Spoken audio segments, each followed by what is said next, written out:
Сәлеметсіңдер ме балалар? 4-ші сынып қазақ тілі сабағы. 61-ші сабақ нәтиже сабақ. Мен не үйрендім? Бірінші тапсырма мәтіннің аты мен 129-130 беттердегі сурет бойынша әңгіменің мазмұнын болша, өз ойыңды дәлелде. Қазіргі бессайыстың түрлері.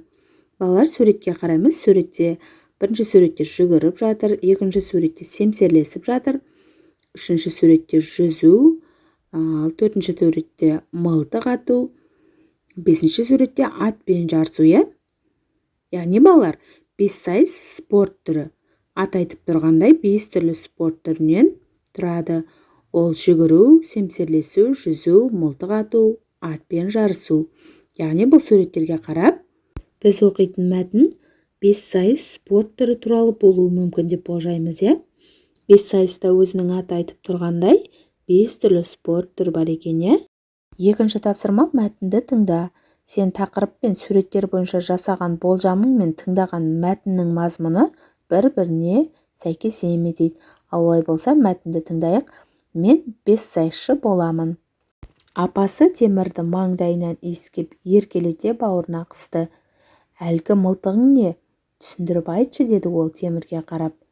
Апа, біз бүгін бірінші рет терде мылтық аттық. Ат спортын қойдың ғой? Жоқ, оған да қатысамын. Мүмкін онда суға жүзуді тоқтататын шығарсың, деді таңдана. Неге? Оны да тастамаймын. Мен бессайысшы клубына барып жүрмін ғой. Сонда оның бәріне баруға уақытты қайдан табасың? Әр нәрсенің басынан бір шаламын деп жүріп, ақырында бәрінен жұрдай боларсың.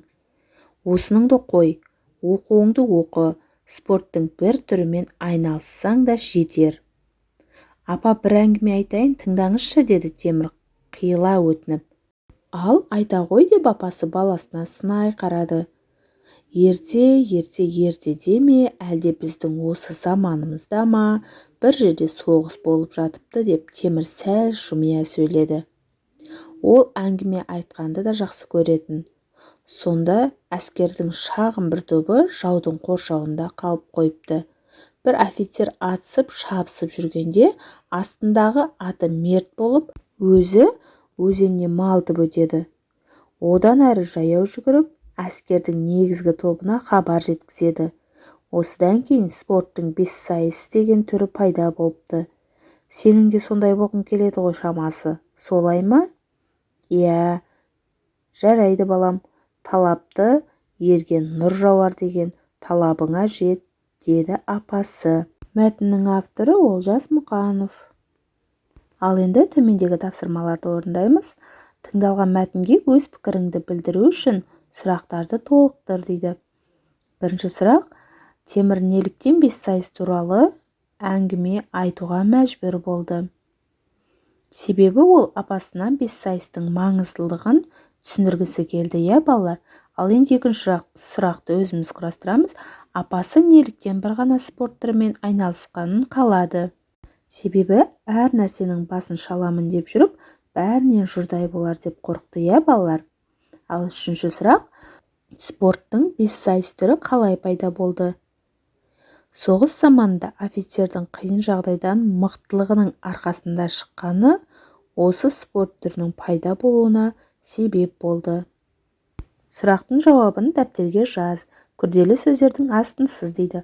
Бұл жерде балалар күрделі сөз бессайыс, яғни бес және сайыс деген екі сөзден құралған. Үшінші тапсырма: мәтіннің қай бөлігінде негізгі ой тұжырымдалған? Осы ой бөлігін тауып жаз дейді. Ерте деме, әлде біздің осы заманымызда ма, бір жерде соғыс болып жатыпты, деп Темір жымия сөйледі. Ол әңгіме айтқанды да жақсы көретін. Сонда сол әскердің шағын бір тобы жаудың қоршауында қалып қойыпты. Бір офицер атысып шабысып жүргенде, астындағы аты мерт болып, өзі өзенне малтып өтеді. Одан әрі жаяу жүгіріп, әскердің негізгі тобына хабар жеткізеді. Осыдан кейін спорттың бессайыс деген түрі пайда болыпты. Төртінші тапсырма оқы. Алматы қаласында қазіргі бессайыстан әлем кубогының финалдық бәсекесі өтті. Елімізде бұл доданың өтуі Қазақстанның спорт әлеміндегі абыройын арттыра түсті. Финалдық бәсекеге 23 елдің спортшылары қатысты. Оңтүстік Корея, Германия, Венгрия құрамалары ең мықты үздіктер қатарынан көрінді. 5 сайысшылар семсерлесу, суда жүзу, жүгіру, атпен өнер көрсету, лазерді тапаншамен атудан жарысты. Әлем кубогының финалдық кезеңін Қазспорт арнасы тікелей эфирден көрсетті. Жанкүйерлер тегін кірді. Ал енді төмендегі сұрақтарға жауап берейік, балалар. Күрделі сөздері бар сөйлемдерді теріп жаз дейді. Күрделі сөздері бар сөйлемдер: Алматы қаласында қазіргі 5 сайыстан әлем кубогының финалдық бәсекесі өтті. Бұл жерде күрделі сөз 5 сайыс. Оңтүстік Корея, Германия, Венгрия құрамалары ең мықты үздіктер қатарынан көрінді.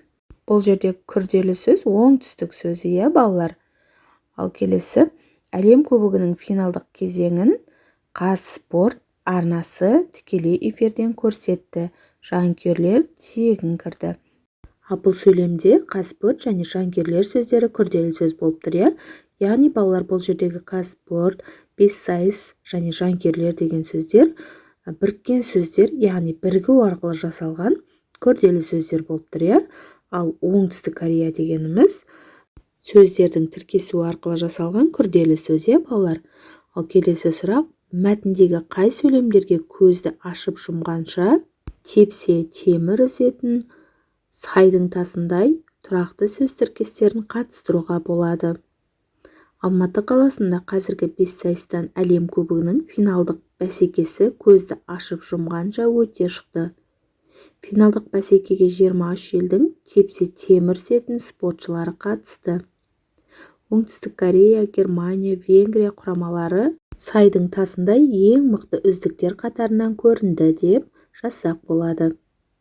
5-ші тапсырма: оқушылар мамандық әлемі тақырыбында кеш ұйымдастырмақшы. Кештің шақыру қағазын жазуға көмектес. Ол үшін шақыру қағазын жазуға арналған төмендегі нұсқаулықты басшылыққа ал, күрделі сөздерді қолдан дейді. Бірінші нұсқаулық: кімді шақыратыныңды қаратпа сөз арқылы бер. Екінші: шақырудың себебін немесе мақсатын жаз. Ал үшінші нұсқаулық: өтетін орны мен уақытын жаз. Төртінші нұсқаулық: шақырушыны көрсет дейді. Ал болай болса, былай жазып көрейік. Құрметті мектебіміздің оқушылары, болашақтағы мамандықтар туралы жан-жақты мәлімет беру мақсатында өтетін мамандықтар әлемі тақырыбындағы көшіміздің қадірлі қонағы болыңыздар.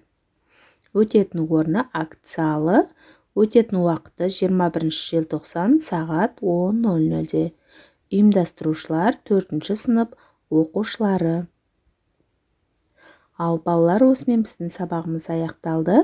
Сендерге барлық тапсырмалар түсінікті болды деген ойдамын. Балалар, осы каналды жоғалтып алмас үшін видеоның төменгі жағындағы подписаться батырмасын басып, каналға тіркеліп, лайк басып қолдап кетуді де ұмытпаңдар.